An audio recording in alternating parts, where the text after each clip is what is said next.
This is a new voice for a new Scotland. IndyLife.radio.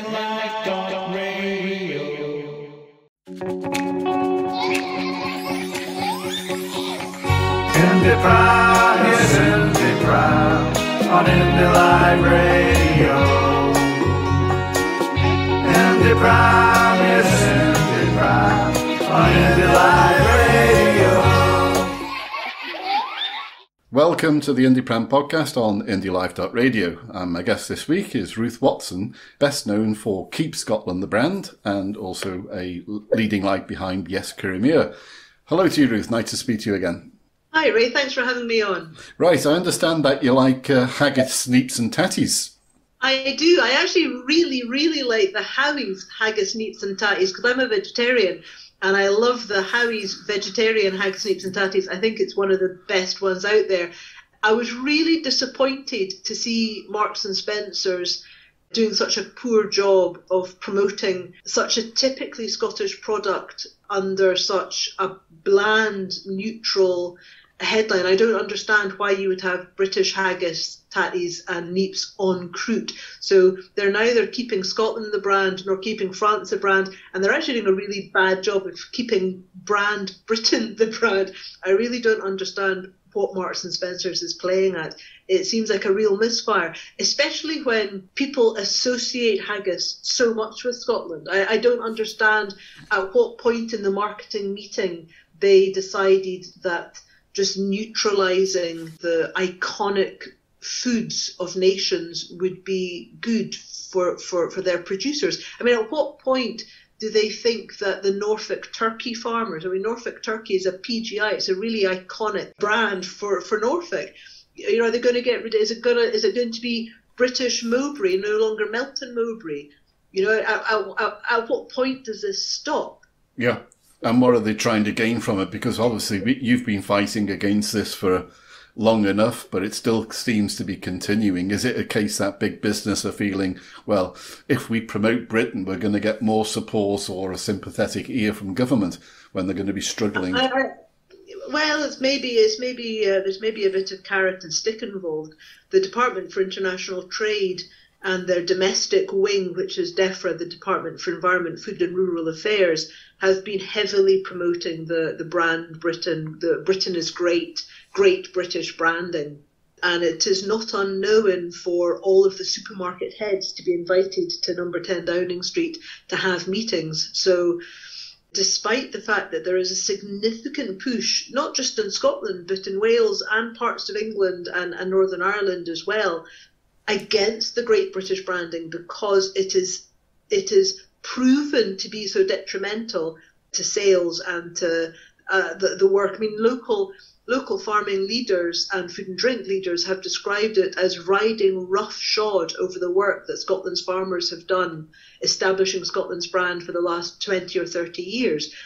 And there's significant evidence to show that it is actually not only not helpful, it's quite harmful. And you have to wonder why then it is being pushed and promoted so heavily when all the evidence weighs against it. And it's a particular knock in the teeth when you consider that it's Scotland's food and drink fortnight. So all things Scottish are being promoted, and yet on dark corners of shop shelves we're being undermined. Yeah. Because it's been very obvious from reports from a lot of shopkeepers that so much of the product which is lambasted with the Union Jack is being left unpurchased, whereas anything that's been marked with a saltire goes shooting off the shelf. Yes, and in fact, I would also turn that on its head, because it's not so much the case that people. It's not that it is people going, oh well, that's British, so I'm not going to buy it. Although that might be the case, I think that it is much more the case that people purchase positively. If somebody sees an item, whether that is a Lancastrian lettuce or a carrot from Angus, they are more likely to choose it. And the evidence shows that. The people are more likely to choose food when they know where it comes from. It gives them reassurance that it has come from somewhere that they can trust. And Scottish quality is recognised, Welsh quality is recognised. You know, there are a lot of reasons why people choose the food and drink they choose. It's not just about protectionism. And I mean, I don't agree with protectionism at all. I think that it's actually a very unhelpful thing. I want people from elsewhere to buy Scottish food and drink. So it's not a case of saying, oh, well, we don't want that other stuff coming in. It is that we want actively to support local Scotland to keep our supply chain, short chain food supply is really important. We saw with the beast from the east, we've seen with the COVID lockdown that when we have short chain food supply, that's better for food security on the shelves. What point is there in sending a carrot from Carnoustie down to Manchester to be packaged and sent back up to a supermarket in Carnoustie? It's madness. It's terrible for the planet. It's not sustainable, and it removes food choices. And I think that actually it raises quite a lot of alarm bells with me when I see food supply being centralised in such a way. You really wonder what then happens when the choices are made. If, for example, there are food shortages, as we saw with COVID and with the beast from the east, if there are food shortages and all the food is in one place, then we don't get local choices as to where our food's coming from so much. There's much more of a case to be said that perhaps those in charge of the food stores can dictate where the food goes to. I saw in Kirriemuir that there were certain food items we didn't have on the shelves for almost 8 weeks during the COVID lockdown, whereas the big supermarkets in the big cities had plenty. And I can't help wondering if perhaps the reason why food is being centralised is not just about I don't think it is down to efficiencies. It does make me wonder if some of this is a preparation for potential Brexit food shortages, so that the big urban centres will have food being supplied to them, and those of us who are not in the middle of a big city will have to fend for ourselves a bit more. And I am pleased to see that we are seeing a lot of local shops reporting that, for example, farm box schemes, high street butchers are reporting a significant upturn in people who have realised that actually they need to support local to being guaranteed food on their shelves. I've been surprised recently. I've not done a lot of shopping. I tend to have minimal shopping. I'm still taking precautions with COVID. But I did pop into a supermarket which will remain nameless, but it was notorious for having end of aisle displays full of food. And I was surprised the other day, none of them, not one end of aisle display had any food on it. I thought, this is really curious. Well, it's hard to know. So, for example, I think what we are seeing with COVID is giving us a hint of a taste of what's to come with Brexit, especially now it's looking more like we're going to have a no-deal Brexit. The potential for food supply interruption is significant. We get 60% of our fresh fruit and veg comes from the EU. Now, I speak to quite a few people who say, "Oh, you're just scaremongering. We ate before we joined the EU," and that's right. I remember eating before the EU in winter, and there was a lot of cabbage and leek involved, and that's fine. It's very healthy, but I think it's going to come as a big shock to a lot of people. Marmite, for example, Marmite was off the shelves for a few weeks because of COVID, because they couldn't get the ingredients they needed. Now that's really interesting to me, because there's a farmer that Alec Ross, who's one of the farmers for Yes, and does a lot of very good writing for Orkney News. He was telling me one day that 40% of the yeast imported to the United Kingdom comes from one factory in Leo. Now, you might not think that yeast is very important, but where do you think our bread and our beer and animal feeds and other items comes from? So I think that we're perhaps in for a bit of a shock with this. However, there may be a slight silver lining to your end of aisle issue, and that is that, for example, here in Kirrie, our local co-op has been really supportive of the local pop-up food bank that's set up, and all of the food that would be going out of date is being donated by the supermarket to the Kirrie Food Hub, so that people who are struggling can access fresh food and drink. And what's very interesting with the Kirrie Food Hub is that they're saying that not only is it the people who appallingly have to live every day with food poverty, and were living with food poverty before COVID and are still living with food poverty. COVID hasn't really changed that. There is another tranche of people who are experiencing food poverty.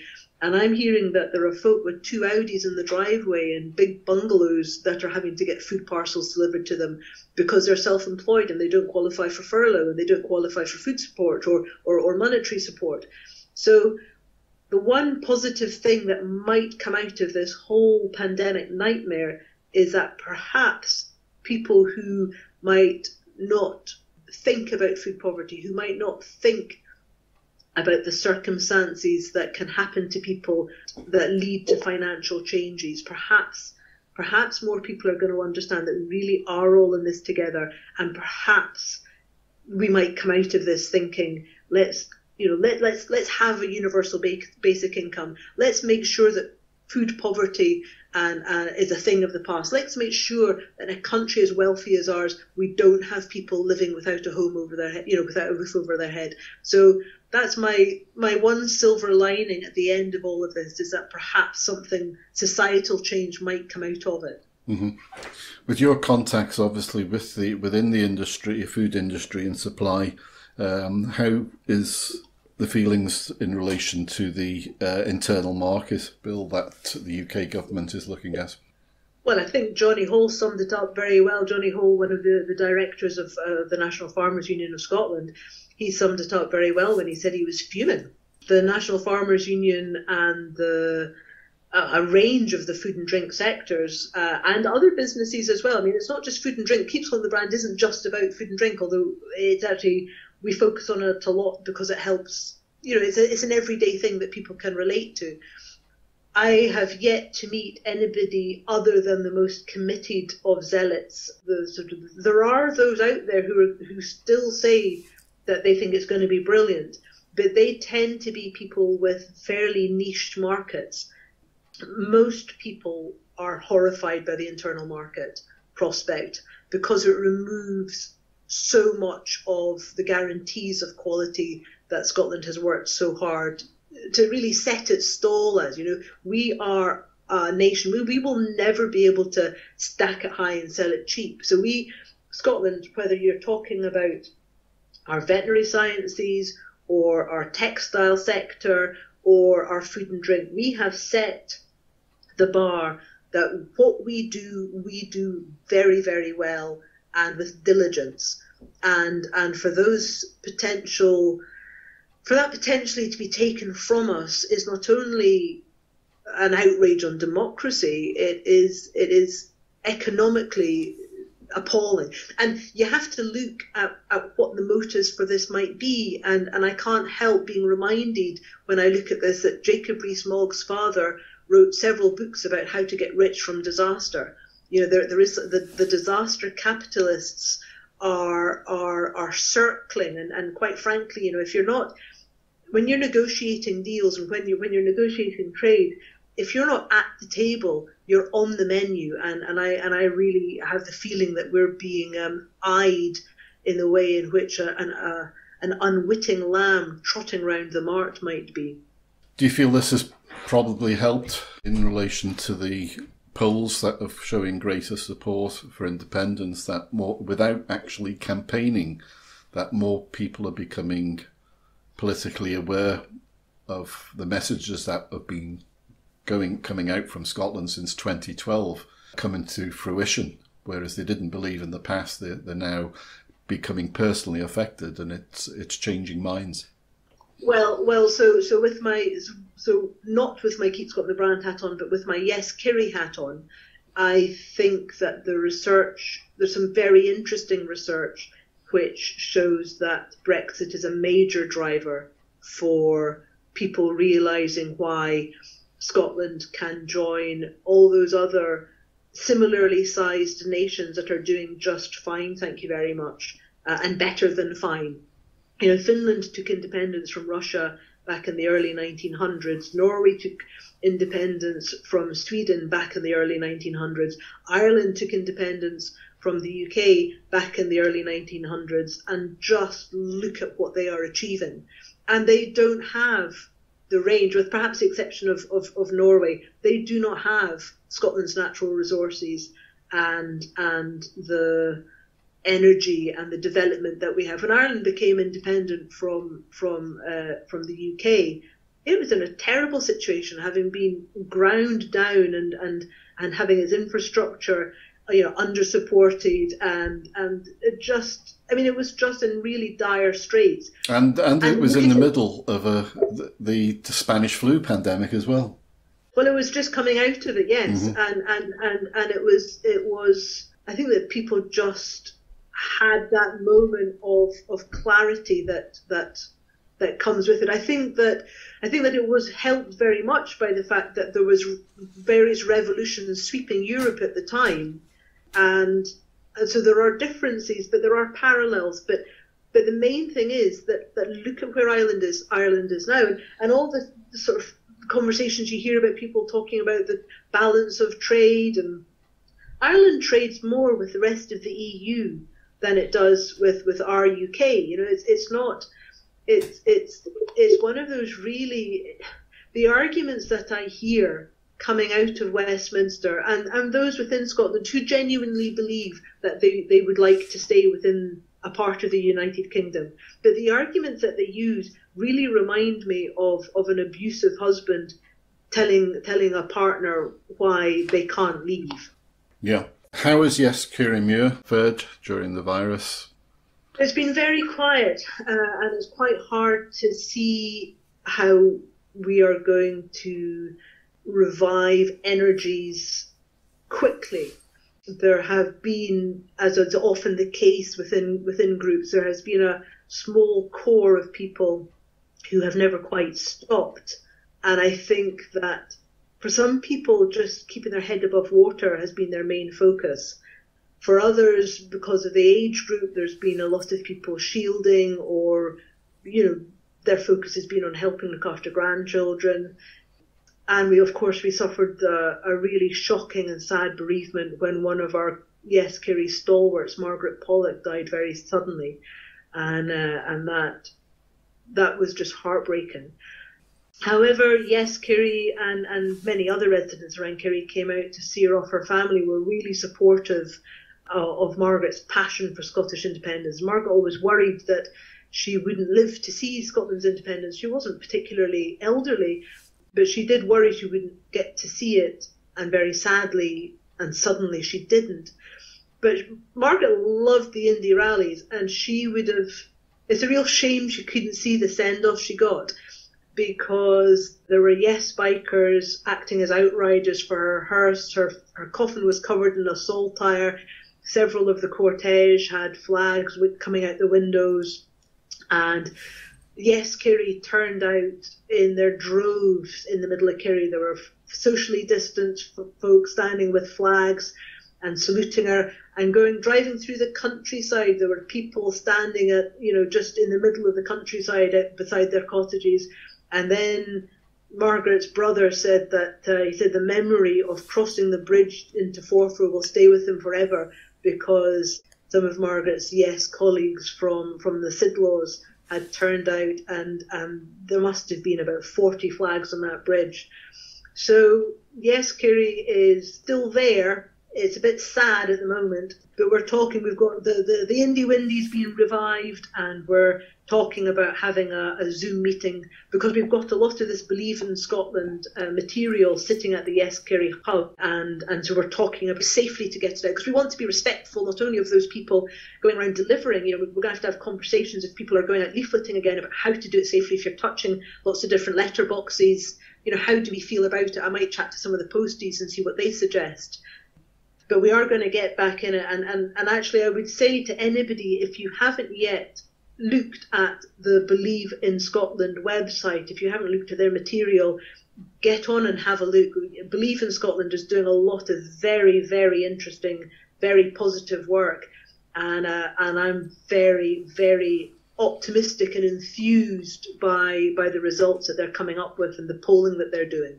Yeah, because it was in relation to that I was asking. But that's great, the story of Yes Kirriemuir, and sorry for the loss of your very keen member, and a great send-off. Believe in Scotland were asking recently, or Gordon McIntyre Kent was asking recently, of what members' thoughts were regarding canvassing going forward, and was it the right time now to consider leafleting? And we had that consideration within our own group I'm a member of, and we decided against leafleting, but we were ready to do a leaflet. Back in February, March, we were just about to kick off delivering to the whole of Bearsden and Milngavie. And the COVID came and stopped us in our tracks. So what we've done is scanned that leaflet and promoted it on our Facebook page, paid £100 for 8 days of promotion, and at least it's getting out there. Before it'll get out to every door, but that's what we are doing. We're having Zoom meetings to discuss things that we can do. I guess the problem is that the issue that we find, yes, Kirriemuir is not party political, we're strictly party neutral, but I am a member of the SNP, and so I'm lucky in that I have a range of information coming to me about the effectiveness of campaigning online, and the Yes movement and the Indie movement is widely recognised as doing a significant job. You know, we do a tremendous job of having an online presence and a social media presence, which is fantastic. However, we need to get out of our bubble in order to. So those people who are new to the independence movement, who wish to find out more about the independence movement and about Scottish independence, can very easily and very quickly find information. So there is real worth in putting information as you're doing online, because those people who have questions can easily find the answers by going online very quickly. They can find that. The thing that I think we need to look at now is reaching those people who have not yet been triggered to ask the question. They haven't yet raised their interest to the point that they want to go and look and find out about it. Now, I think that number is diminishing. I genuinely think, from the responses that we get, from the conversations that I'm having, from what I'm hearing anecdotally elsewhere and the evidence from elsewhere, I genuinely think that more and more people have already made up their mind. They've gone from no to yes. They are asking the questions. They are finding out the answers from pages like yours, from pages like Yes Kirriemuir, that have got sourced information. But it's reaching those extra people. I was very interested the other day. I was talking to my husband, who is one of the Yes Kirrie Yes bikers, and we were talking about what happened when Scotland, when we got our Parliament back. And I went and double checked the facts, because I was saying to him that I'm sometimes pretty bad with stats and facts, and I do have to kind of refresh my memory on them. And I was saying the figures as I remembered them, but they sounded so high. I thought, nah, it can't be right. But I went and I double checked, and if my memory serves, and bear in mind, I've now got menopause brain, so it doesn't always work the way it should. But if memory serves, 94% of the population that were eligible to vote voted, and over 70% of those that voted to have a Scottish Parliament. Now, that's just off the charts in terms of democracy, and that's one of the reasons why it's so appalling that, you're talking about Tories and Lib Dems and Labour voters who were voting for Scotland to have a Parliament again. So that's one of the reasons why it is so appalling that Westminster is looking to erode Holyrood's powers. It's totally anti-democratic. It's not only undemocratic, it is anti-democratic for them to do that. Now that means that there's a significant wellspring of people who care about Scotland's Parliament. And that is why Yes Kirrie is looking at finding ways of just tapping back into that consciousness to try and reach people, to have them think about what democracy looks like in 2021. So how do you intend to do that? Well, the Zoom meeting still has to happen, but those of us who are in the active end of the group are quite keen on doing leafleting. I mean, I was a bit hesitant about it, but a few folk have pointed out that we get letters through the door, and what I tend to do is a letter comes through the door and I leave it for 24 hours, and more people within the group, those within the group who participated in that conversation said, look, that if we had done it too soon after lockdown, then people might have felt invaded. But we're getting junk mail through the post now, so it is not out with the realms of respect to put something through the door. The main concern that we have, because most people now I think are used to, they've made their choices about what they're going to do with their mail. They either touch it or they don't touch it, or wash their hands or don't wash their hands. For us, the big issue now is how do we do leafleting safely? So like I say, I'm going to speak to my local postie and see what she has to say about the measures that they take to keep themselves healthy. Mm-hmm. What's your thoughts on Voices for Scotland and their announcement or expectation of running the next Indy campaign? I don't think I've seen that. What's that? Well, they announced yesterday, there was a post in the National on Facebook that their intention is the expectation of running the next campaign, and I thought that was a bit brass neck. The Yes movement has got to come together. Before I don't even know who they are or what it is, shows you the representative they are. Voices for Scotland is supposed to be the Yes side of the Scottish Independence Convention. Are they the ones who raised all that money and then blew 50,000 on a logo and disappeared? I think that's the same ones, yes. Right. Well, that's so my confidence is somewhat diminished immediately. But yeah. the fact that I don't know who they are or what they are, and the fact that they haven't bothered to get in touch with any of the S groups to say this is what we're doing, what do you think, folks, kind of shows that there's an arrogance. I guess that I'm wonderfully and typically Scottish in many respects, which is that I love working with groups. If I get a good leader that I have confidence in, then I will follow them to the hilt. But if somebody tries to put themselves above me and I don't ken who they are and I've no idea what they're about and they've not asked me if it's okay, then I'm kind of away and boil your head. Uh-huh. So somebody that I don't know, who I've never heard of before, who's now telling me that they're my glorious leader, they can get stuffed unless they come and ask me nicely. Nicely put, Ruth. How do you feel the work that Gordon McIntyre, Business for Scotland, and the campaigning side, Believe in Scotland, is moving forward to try and bring all the Yes groups together? I know that Gordon has been doing a remarkable amount of work, and he's just been getting on with it and doing it. And he's been doing what he, with his experience, thinks is right. And the thing that I think that actually there's an interesting juxtaposition between what Believe in Scotland and what Voices for Scotland is doing. And I think that's probably the reason, quite mischievously, that you've asked those questions in the sequence that you have, which is that Gordon, having spoken to him just last week, Gordon isn't looking to lead the Scottish independence movement.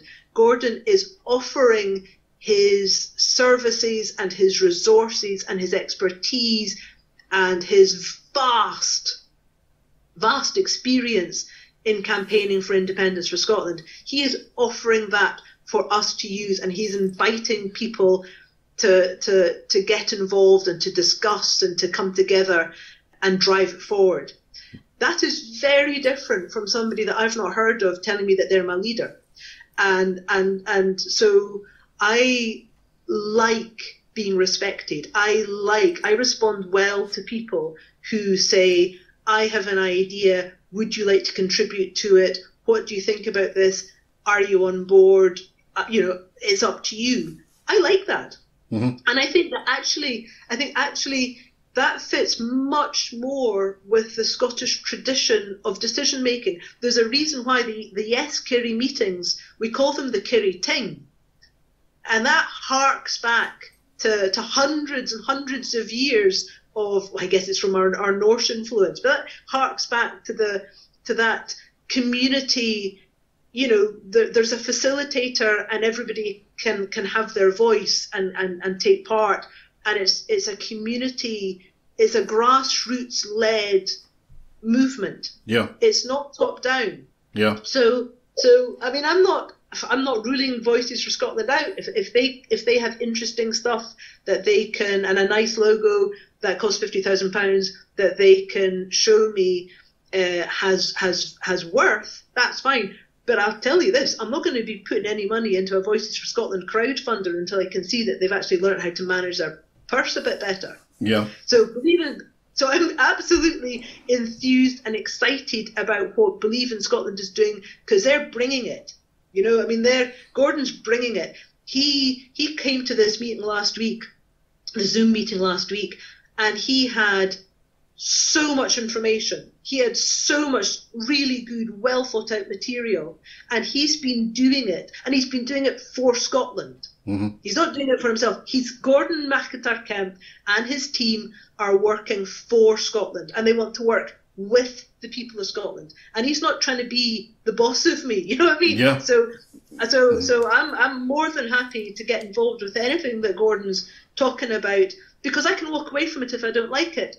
But I also know that there's a really good chance he's going to listen. And one of the reasons I know he's going to listen is because several months ago, he approached me to ask what I thought about the material he was producing. And I know that he went round a load of other Yes groups and asked them too. Now that's inclusivity, and that is showing respect, and that is helping to reflect the Voices for Scotland. That's what democracy is about. Ruth, what's your thoughts on the UK government now bringing out full page adverts in the National?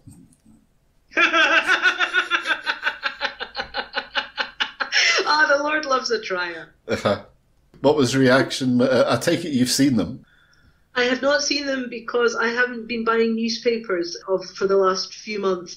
Unfortunately, we are a household that has been affected by COVID, and there's not a huge amount of income coming into the house. So we've been cutting back on quite a lot of the extra. I used to get 3 newspapers a day, and I haven't had one for several weeks. So I haven't seen them, although I have heard about them. Right. And I mean, it's just, it didn't work in India, it didn't work in Malaysia, it didn't work in quite a lot of these countries. I don't think it's going to work here because it's like, I mean, it's like the child catch and Chitty Chitty Bang Bang. You can dress it up with lollipops and frou-frou, but at the end of the day, it's just a cage that leads to a dank pit. Yeah. Talking about the creative arts, I see Kirriemuir got a mention today regarding John Barry and, of course, Peter Pan, the child that never grew up. And the story was in relation to the feeling out with Scotland, that Scotland is not capable of growing up and being an independent country. But the aspect that stuck out like a sore thumb and made the number 67, to me, something important that we should look at going forward, is Scotland would be the 67th country to become independent from the UK since 1939. So far, there's been 66. And in that respect, the UK is world beating because it is the country that has the record for the most countries becoming independent. Yep.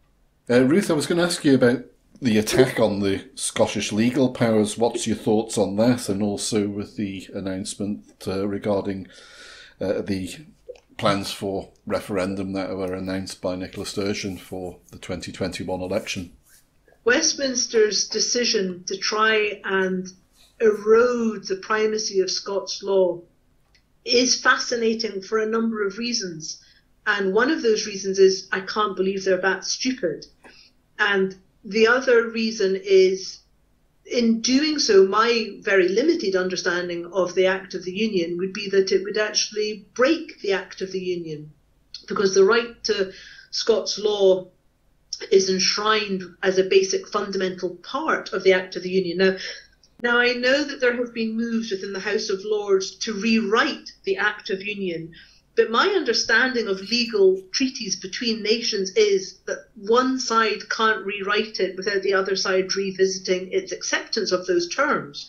So it would seem to me that in one of those remarkable acts of hubris, potentially, the Westminster government will do that which it fears the most, which is enable and facilitate independence for Scotland by default. Yep. In the same way that my understanding is, if, for example, Northern Ireland decided that it wished to reunify with the Republic of Ireland, that would break the act of the Union, because the UK, as stands, has only been in existence for less than 100 years. So Scotland would have to agree yet again to be a part of this remarkably crumbling edifice of horror that the United Kingdom has become.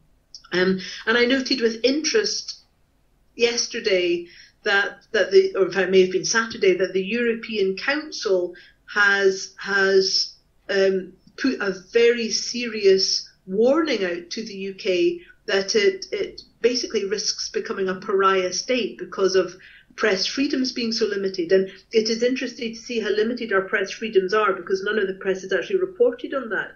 But the UK, in the time that, from when I was working as a journalist 20 plus years ago, has gone from being number 14th in the press freedom ranking. You can look it up. It's a World Press Freedom Ranking, and it is plummeted. It's tumbled. I mean, the last time I looked at it was like 27th. I think it was below Afghanistan. It's really not very good. So there's quite a lot that's happening within the UK at the moment, which, as I've said before, it's not only undemocratic, it is anti-democratic. And I can't remember what your second question was. It was regarding the announcement for the 2021 and independence being included. Well, and quite right too, because we have to be ready. The First Minister promised that all Scots would be protected and that our democratic wishes would be protected. And she promised that several years ago. And I know that there's a significant number of people living within Scotland, New Scots, people who choose to call themselves and identify as New Scots, who have come from across the continent of Europe, and their rights are being taken from them. And they came here perfectly legally. They came here with every right to be here.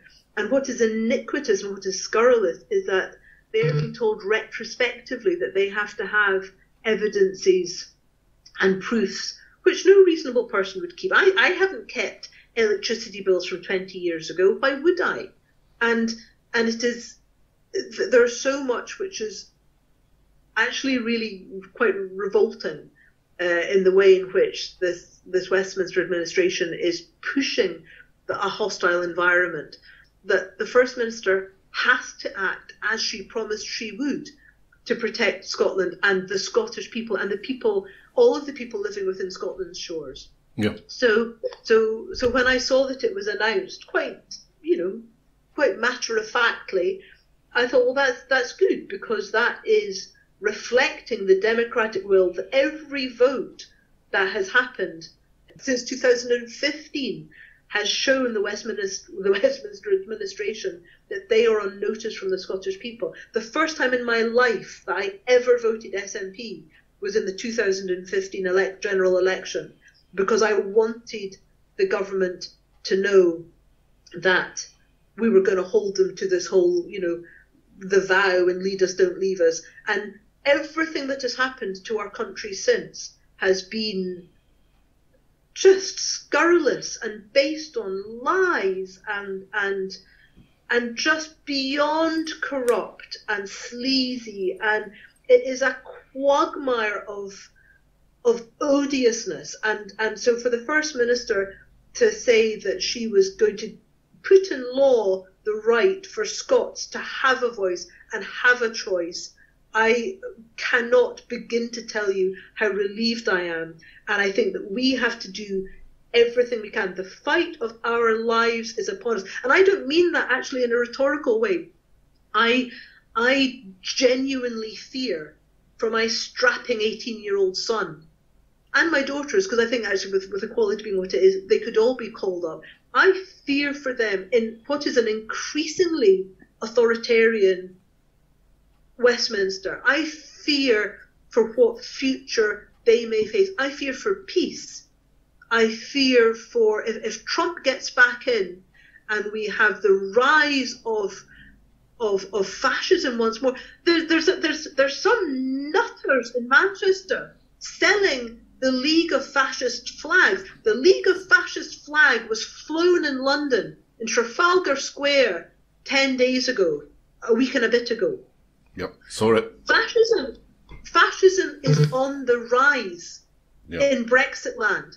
And I'm not exaggerating when I say the fight of our lives, the non-violent fight of our lives is upon us to get a democracy which gets us out of this increasingly ghastly nation that we're living next to. Mm-hmm. And I think actually Scotland's independence might be necessary to save England from itself. Yeah, because even today then there's the news that the potential for Tory government just to tear up the withdrawal agreement that they agreed with the EU, and not even considering what the implications that would be for the Good Friday Agreement.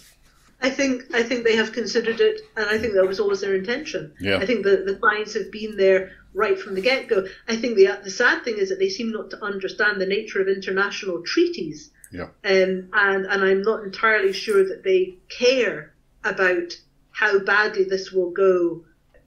You know, it's just yet another thing.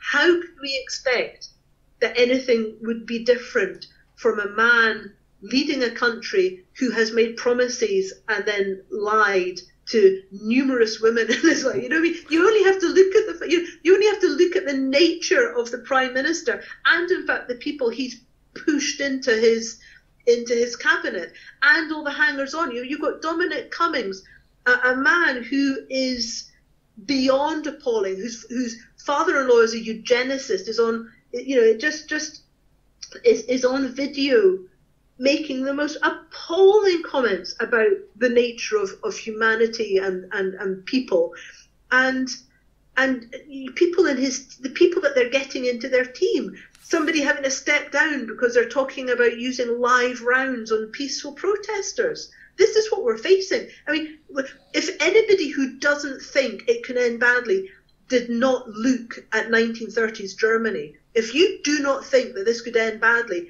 have a look back through history. Hitler was voted in democratically, and he then worked to erode faith in the judiciary. Well, look at what Priti Patel's doing. She's talking about activist lawyers. They're not activist lawyers. They are legal representatives upholding the British rule of law, the English rule of law. And everything that we are looking at, it's the far-right despotic dictator's handbook that's being used. And if you don't think that, have a look back through your history books and then come back and tell me that I'm wrong, because I can tell you now, I've looked at it and I'm not wrong. Yeah. Ruth, thanks very much indeed for your contribution today. I'm sure listeners will have thoroughly enjoyed what you had to say. I look forward to speaking to you again in the future. You've given us a lot to think about. So thank you very much indeed. Thank you for your time and thank you for having me on. It's a pleasure. IndyPram, yes, IndyPram, on Indy Live Radio. IndyPram.